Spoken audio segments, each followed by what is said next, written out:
நானும் தீர்ப்பளிக்கவில்லை.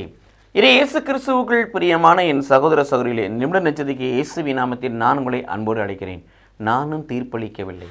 யோவான் நட்சத்திரி 8ஆம் அதிகாரத்தில் கையும் களவுமாக பிடிக்கப்பட்ட விபச்சாரத்தில் பிடிக்கப்பட்ட அந்த பெண்ணை கல்லால் இருந்து கொல்ல வேண்டும் என்று சொல்லுகின்ற பொழுது அந்த சம்பவங்கள்லாம் நமக்கு தெரியும். கடைசியில் ஆண்டவர் சொன்ன ஒரு வார்த்தையை கேட்டு எல்லாம் கல்லை கீழே போட்டு போயிட்டாங்க. மகளே, யாரும் உனக்கு தீர்ப்பு கொடுக்கவில்லையா என்று கேட்கிறார். இல்லை போதகரே, நானும் உனக்கு தீர்ப்பளிக்கவில்லை. ஆக பிள்ளைகளின் பாவங்களுக்கு தண்டனை கொடுப்பதற்காக கடவுள் இந்த உலகத்தில் வரவில்லை. பிள்ளைகளின் பாவங்களை விமர்சிப்பதற்காக கடவுள் இந்த உலகத்தில் வரவில்லை. பிள்ளைகளை மன்னித்து அவர்களை மறுரூபமாக்கி தன் வழியாக கடவுளோடு ஒப்புரவாக்குவதற்காக கடவுள் இந்த பூமி வந்தார். ஆகவே நான் தீர்ப்பளிக்கவில்லை என்று சொல்கிறார். அதே வேளையில் இனி பாவம் செய்யாதே.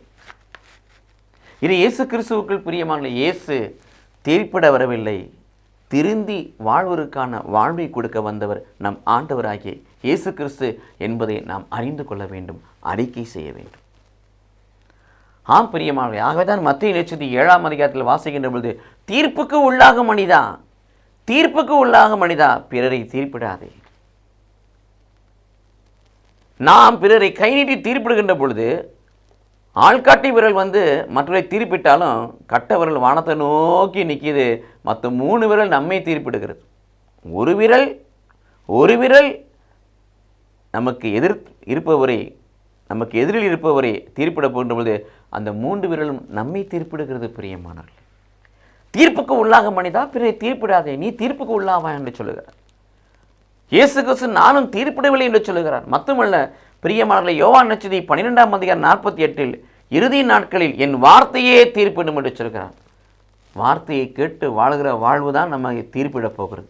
ஆகவே வார்த்தைக்கு செவியம் எடுத்து தீர்ப்புக்கு உள்ளாகாதபடி பிறரை தீர்ப்பிடாதபடி திருந்தி வாழுகிற பிள்ளைகளாய் மாறுவோம், வாழ்வோம், மற்றவரையும் திருத்துவோம்.